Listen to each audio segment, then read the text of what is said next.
2024 সালে রিলিজ হওয়া DJI Air 3s আমি এক্সপিরিয়েন্স করার সুযোগ পাই 2015 সালের 1 সেপ্টেম্বরে, প্রায় 1 বছর পরে। এবং আমি বেশ কয়েকবার এই DJI Air 3s ব্যবহার করার সুযোগ হয়েছে। সো সেই সুবাদে সেই এক্সপিরিয়েন্সটা এবং যে জিনিসটা সেটাই আপনাদের সামনে এই সম্পূর্ণ ভিডিওতে দেখানোর চেষ্টা করব। 724 গ্রামের একটা ড্রোনে আপনি আসলে কি পাইতেছেন এবং এটার দাম কত এবং আপনার জন্য এটা কতটুকু ফ্রেন্ডলি বা আপনার নেওয়া উচিত কিনা সব থাকবে এই ভিডিওতে। চলুন শুরু করা যাক। আপনারা যারা লাখ টাকা ইনভেস্ট করতেছেন না এই ভয়ে যে ড্রোন কিনলে যদি ক্রাশ করে, তারা চাইলে ড্রোন কেনার আগে ফিজিক্যালি আমার কাছ থেকে আমার যে ড্রোনগুলো আছে সেইগুলো দিয়ে ফিজিক্যাল ট্রেনিং সম্পূর্ণ করতে পারে। ড্রোন নিয়ে যারা A to Z গাইডলাইন চান তাদের জন্য আমার drone pilot master class launch হয়ে গেছে অলরেডি, এবং এখানে প্রায় 70টির মতো লেসন অ্যাভেলেবেল আছেন। বিস্তারিত কমেন্টে। আমার কাছে যে ইউনিটটা আছে সেটা হচ্ছে কম্বো প্যাকেজ।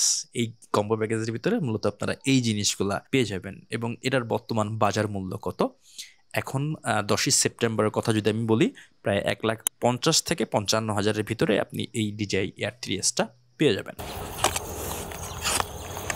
পুরাই সলিড একটা জিনিস Air 3s। প্রথমেই আসা যাক এর সাইজ। 724 গ্রামের পুরাই সলিড একটা মেশিন। এর ব্যাটারির ওজনই আছে প্রায় 247 গ্রাম, যেটা প্রায় DJI মিনি সিরিজ ড্রোনের সমান। তবে ভারী ড্রোন হলে আপনাকে যেই দিক থেকে স্বস্তি দিবে সেটা হলো এর স্টেবিলিটি ও উইন্ড রেজিস্ট্যান্স। ভালো পরিমাণ বাতাসেও টেনশন ছাড়া আপনি ফ্লাই করতে পারবেন। নাও comes to the camera. DJI Air 3s এর টোটাল 2টা ক্যামেরা আছে। একটা হইতেছে 1 ইঞ্চি সেন্সরের ওয়াইড অ্যাঙ্গেল ক্যামেরা এবং অপর 1/1.3 টেলি ক্যামেরা, যেটা আমার সবচেয়ে বেশি পছন্দ। হ্যাঁ, 1 ইঞ্চি সেন্সর যেটা আছে সেটা হইতেছে আপনার অনেক বেশি ডিটেলস ক্যাপচার করে, কিন্তু অপর দিক থেকে যদি আমি খেয়াল করি যে টেলি ক্যামেরা আছে এটার সেন্সর সাইজ কিছুটা ছোট হইলেও আপনি ডিটেলসে কিছুটা ঘাটতি লক্ষ্য করবেন। তবে ওভারঅল যে কোয়ালিটি এবং যে ফ্রেমটা আপনি পাবেন 3x-এ, I love the tele camera, এটা আসলে বলতেই হয়। কিছু কিছু সময় এত সুন্দর সুন্দর কিছু ফ্রেম পাওয়া যায় এই 3x ব্যবহার করার ফলে, যেটা আসলে just mind blowing. So overall আমার কাছে মনে হয়েছে 2টা ক্যামেরাই ভালো, তবে 3x-টা আমার কাছে বেশি ভালো লাগছে। এবং 1 ইঞ্চি সেন্সর যেটা আছে সেটা হচ্ছে মেগাপিক্সেল 50 মেগাপিক্সেল, এবং যেটা টেলি ক্যামেরা আছে এটার মেগাপিক্সেল 48। এবার আসা যাক DJI Air 3s এর অমনি ডিরেকশনাল অবস্টাকল সেন্সর, একই সাথে লাইডার সেন্সর।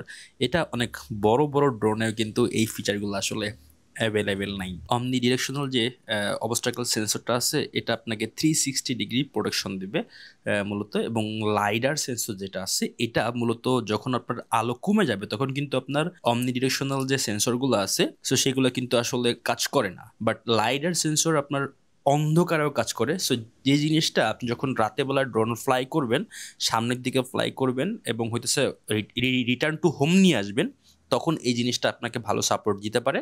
আপনার ক্যামেরা এবং গিম্বলের একটা যদি ক্রাশ করে তো সামনে থেকে আসলে করার সম্ভাবনাটা খুবই কম। সো আমার রাতের অভিজ্ঞতা খুবই দারুণ।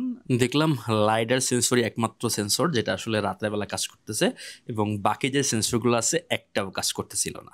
মোস্ট কমন কোশ্চেন যেটা আমার কাছে সবসময় আসে, ভাই Air 3s কত মিটার পর্যন্ত ফ্লাই করতে পারে? প্রথমত বলি, এটা প্রথমে 1000 মিটার পর্যন্ত ফ্লাই করতে পারতো। পরে যারা আপডেট দিয়েছেন তারা কিন্তু আর এই 1000 মিটারের সুবিধা পাইতেছেন না, তারা চলে গেছেন আবার সেই 500 মিটারে।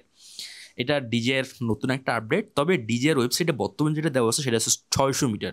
So 600 metre is more than enough, মানে মেঘের উপরে ওঠার জন্য আমার কাছে মনে হয়। আর যত ড্রোন আছে সব ড্রোনেই 500 মিটার পর্যন্ত আপনি অ্যালটিটিউড গেইন করতে পারেন। এটা আসলে সব ড্রোনেই এই ফিচারটা অ্যাভেলেবেল। এবার কথা বলবো DJI Air 3s এর ব্যাটারি পারফরমেন্স নিয়ে। এর ব্যাটারির একটা ব্যাটারির ওজনই প্রায় 247 গ্রাম, যেটা আপনার চার্জ করতে সময় লাগবে 65 ওয়াট দিয়ে 80 মিনিট, এবং যদি আপনি 100 ওয়াট চার্জার ব্যবহার করেন সেক্ষেত্রে লাগবে 60 মিনিট।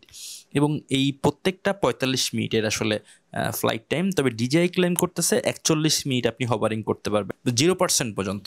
তার মানে আপনি তো কখনোই 0%-এ আপনার ড্রোনটা শেষ করবেন না। আপনি 35 মিনিটের কাছাকাছি আসলে আমার কাছে মনে হয় পেতে পারেন। আপনার বেশ 15% চার্জ অ্যাভেলেবেল থাকবে। সো ফাইনালি আসা যাক যে এটা আসলে কত ডিস্টেন্স ফ্লাই করতে পারবে। DJI ক্লেম করতেছে যে 32 কিলোমিটার পর্যন্ত ফ্লাই করতে পারবে।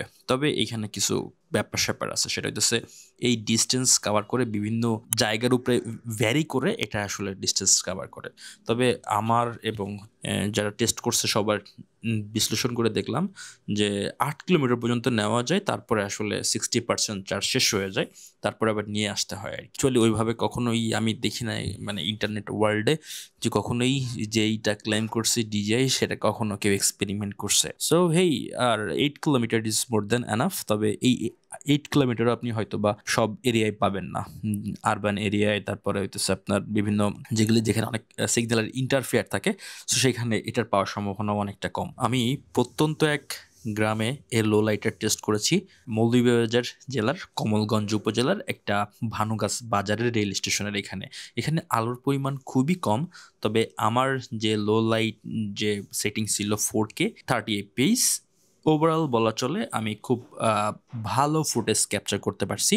আপনাদেরকে অবশ্যই মাথায় রাখতে হবে রাতে ড্রোন ওড়ানোর ক্ষেত্রে লো লাইটে অমনি ডিরেকশনাল যে সেন্সরগুলো আছে এগুলো কাজ করে না, শুধুমাত্র লাইডার সেন্সর কাজ করে এবং ল্যান্ডিং সেন্সর কাজ করে আর কি। DJI Air 3s যেই সাইড দিয়ে একটু পিছিয়ে আছে সেটা হলো, এটা কিন্তু ক্যামেরা সম্পূর্ণ রোটেট হয়ে ভার্টিক্যাল মোড শুটিং করে না, এটা কিন্তু আপনার জাস্ট মূল যে ফ্রেম আছে এই ফ্রেমকে অলমোস্ট বলতে পারেন যে ক্রপ করে দেয়। এটা রেজলিউশন থাকে 2.7K। তবে এটা ভার্টিক্যালের জন্য আসলে মোর দেন এনাফ।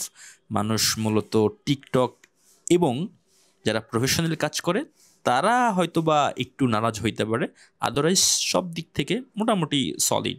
আসলে ডিজিআই প্রোডাক্টগুলো এমনভাবে ডিজাইন করে কিছু না কিছু রেখে দেয় অন্য ভার্সন আপডেট করার জন্য, এটাই হইতেছে আপনার দ্য রিয়াল গেম। সো আমার overall experience with Air 3s বলা চলে মানে সেরা। DJI Air 3s কতটা ট্রাভেল ফ্রেন্ডলি এটা যদি আমি আপনাদেরকে বলতে চাই, খুব রিসেন্টলি আমার এক ভাই, দুই ভাই বলা চলে, তারা কিছুটা বিরক্ত just because of the weight, এবং এটা ঘুরতে তাদের জন্য আসলে প্যারা হয়ে যায় এবং তারা বিভিন্ন দুর্গম জায়গায় যায়, তাদের চার্জ দেওয়ার জন্য খুব বেশি সমস্যা হয়ে যায়।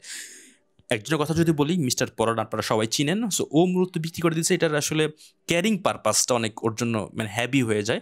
এবং আমাদের যে এনায়েত মুন্সি ভাই আছে, এনায়েত মুন্সি ভাই, সো এই দুইজন আমার খুব কাছের, এদের ভিতরের খবর আমি জানি। সো সেই জন্য বলতেছি, এবং আমিও যদি কিনতাম, আমিও আসলে কিনতাম না এইটার জাস্ট বড়োর কারণে, কারণ আমি যেসব জায়গায় যাই সেখানে হইতেছে চার্জটা আসলে ফ্যাক্ট করে, চার্জ দেওয়া যায় না সব জায়গায় এবং ক্যারিং করতে সবচেয়ে বড় প্রবলেম হয় আর কি।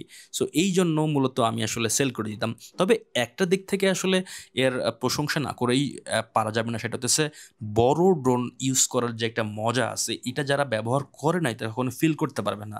তারা যখন আবার Air 3s থেকে মিনি 4 প্রোতে বা অন্য কোনো মিনি ড্রোনে সুইচ করবে, তারা আসলে ফিল করতে পারবে, মানে আসলে ফিল করতে পারবে যে মানে কি কোত্থেকে কই আসলাম। হ্যাঁ, সো আমার কাছে মনে হয় দুইটা ড্রোনের জায়গায় ঠিক আছে, তবে Air 3s নিঃসংকোচে যে কোনো জায়গায় আসলে ভারী বাতাসে ফ্লাই করা যায়। এছাড়া আর কোনো দিক থেকে আসলে Air 3sকে হারানোর কোনো সম্ভাবনা দেখতেছি না অন্য কোনো এই বাজেট রেঞ্জের আসলে ড্রোনের। সো আপনারা চাইলে Air 3s ড্রোনটা আসলে কিনতে পারেন। আর খুব শীঘ্রই আসতেছে আমার DJI Mini 4 Pro versus DJI Air 3s এর একটা কম্প্যারিজন ভিডিওতে যদি কোনো কিছু আরও জানতে চান আমাকে কমেন্ট করে জানাবেন, এবং খুব স্বল্প সময়ের একটা রিভিউ করার চেষ্টা করছি, সেজন্য হয়তো বা কিছু জিনিস মিস্টেক থাকতে পারে এবং কিছু জিনিস নোট করা হয় নাই, এবং এই ভিডিওটা খুব তাড়াতাড়ি রিলিজ করার জন্য হয়তো কিছু টেকনিক্যাল এরর থাকতে পারে। তবে আমি আমার অনেস্ট ওপিনিয়নগুলো আপনার সাথে শেয়ার করছি। নেক্সট ভিডিওর জন্য মিনি 5 Pro আসতেছে ইনশাল্লাহ, তখন দেখা হইতেছে। আর যারা এখনও সাবস্ক্রাইব করেন নাই আমার চ্যানেলটা, সাবস্ক্রাইব করতে পারেন, কারণ বহুদূর যাইতে গেলে আপনাদের সাপোর্ট ছাড়া আসলে সম্ভব না। কোনটা বেটার, এটা নাকি এটা?